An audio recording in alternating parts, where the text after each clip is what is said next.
Good evening, residents, elected officials, business owners, community partners, and friends of the Village of Fredonia. First, I want to apologize for coming in a few minutes late. I was told, be fashionably late. It'll make everybody happy. And it allows a few people to get in a little late if they're running late. Thank you for being here tonight. Last year, our community was shaken during the difficult shooting incident on Fox Glen. Our community experienced a moment that tested us. It was tense, it was uncertain, it demanded courage, coordination, and calm leadership. And what happened? It took a village. Our local law enforcement, fire and EMS personnel, neighboring departments, county partners, and village staff worked seamlessly to manage the situation. Communication was steady, protocols were followed, and importantly, the people of the village showed up for one another and for the first responders. That situation could have ended very differently, but because of preparation, partnership, and professionalism, it ended safely. That moment demonstrated something powerful. When Fredonia faces a challenge, we solve it together. Please join me in thanking all of the emergency response individuals who served our village during this trying time.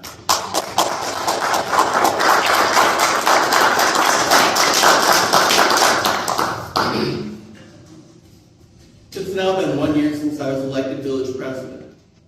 When I first took office, I set several clear goals: strengthening regional collaboration, supporting parks and community amenities, increasing transparency and communication, advancing economic development, and building long-term financial stability for the village. Each of these priorities aligns directly with our village's strategic plan. And I'm proud to say we've made meaningful progress in every one of them. One of the defining themes of this past year has been partnership. Under the leadership of Chief Brian Weicker, our full-time joint ALS program is officially up and running. This is a major advancement in emergency response for our residents, as well as for our neighboring communities.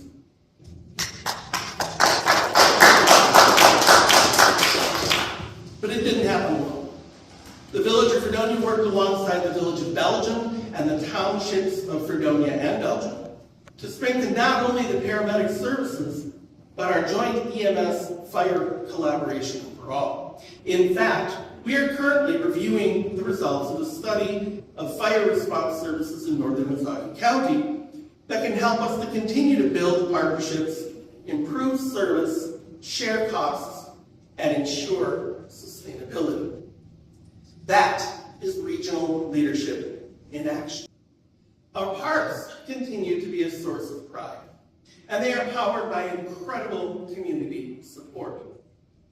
We can celebrate the completion of the PWSB Splash Zone for children of all ages to enjoy. The growth and improvements in our many parks and the plans to continue growing. I would like to recognize some of the people who were key in making the splash pad and so many other park amenities happen. Andrew Schmitz of Andrew J. Construction for tremendous support of time and labor toward the construction of the splash pad.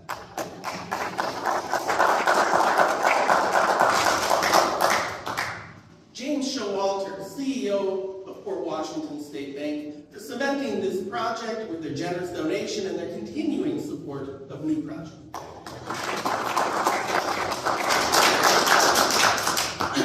The Stephan family, for their tremendous donations throughout the village.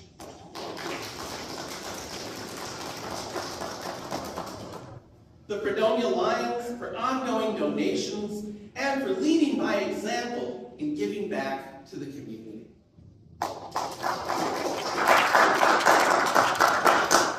And finally, I'd like to thank the Friends of Fredonia organization for housing the many donations for our parks and their development and for their unwavering support of the village.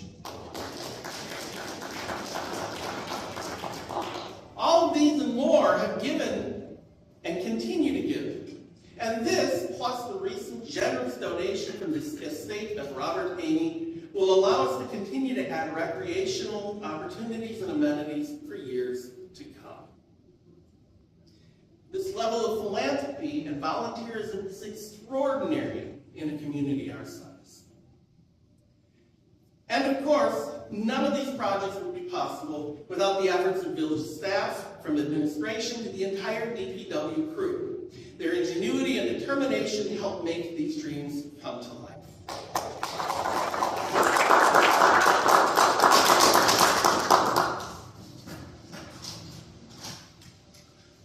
A strong community requires strong communication. Over the past year, we've expanded on this. We've refined our social media engagement.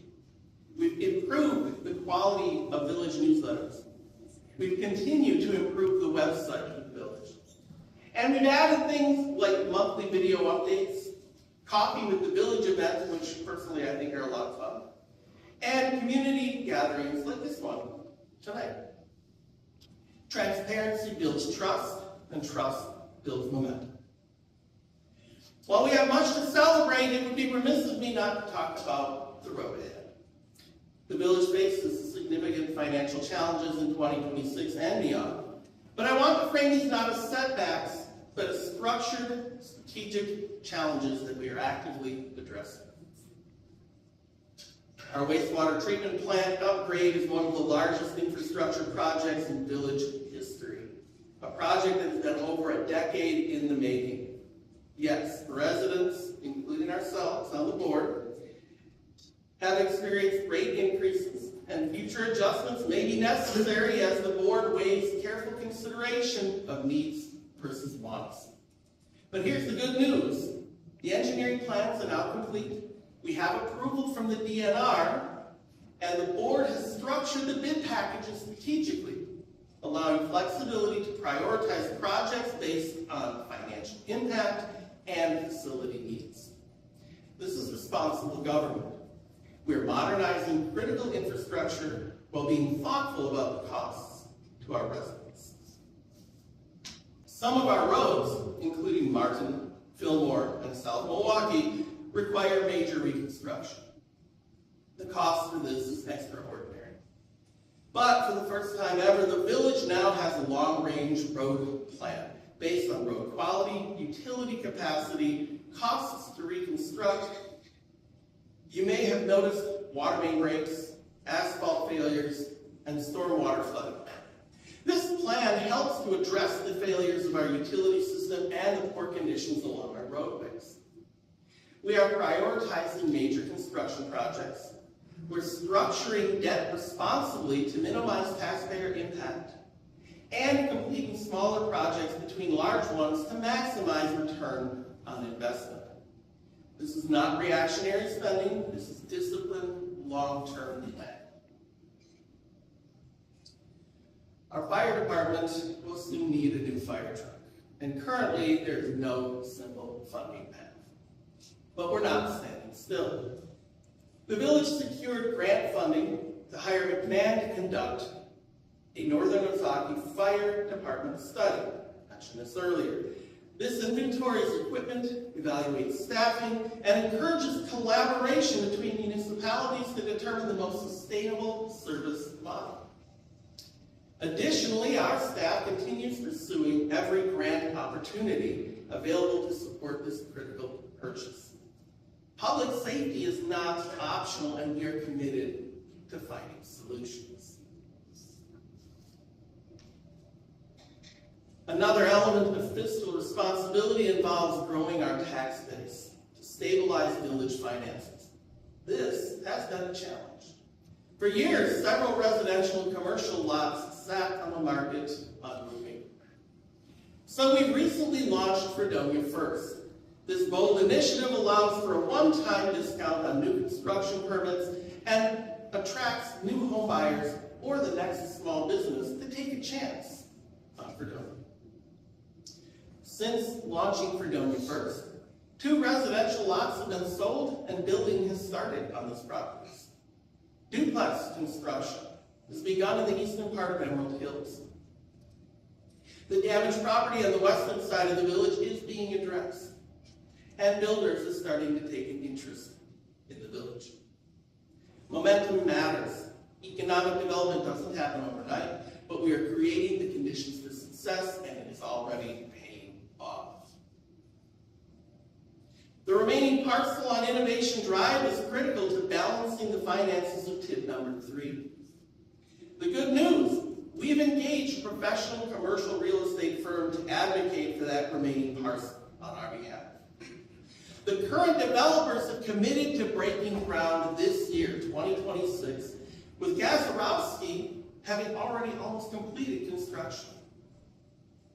And we're actively working with these new businesses to streamline their approvals and welcome them with open arms.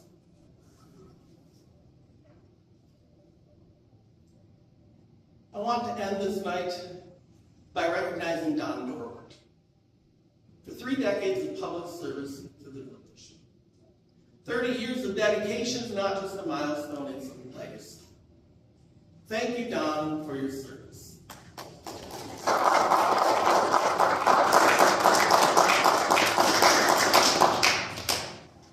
Looking forward, if you feel inspired to build your own legacy with the village, get involved. Join a committee, run for village board, or volunteer your time in an event. Many hands make light work, and your contributions will not go unnoticed. The state of the village is strong, not because we don't face challenges, but because we face them together.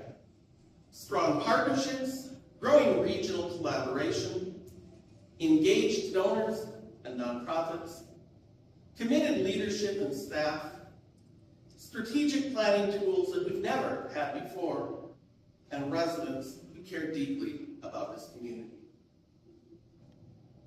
The Fox Glen incident reminded us of something profound. It truly takes a village.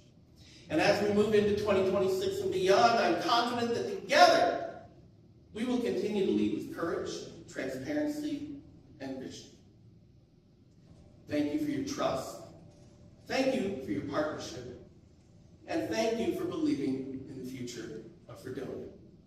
We hope you'll find your moments.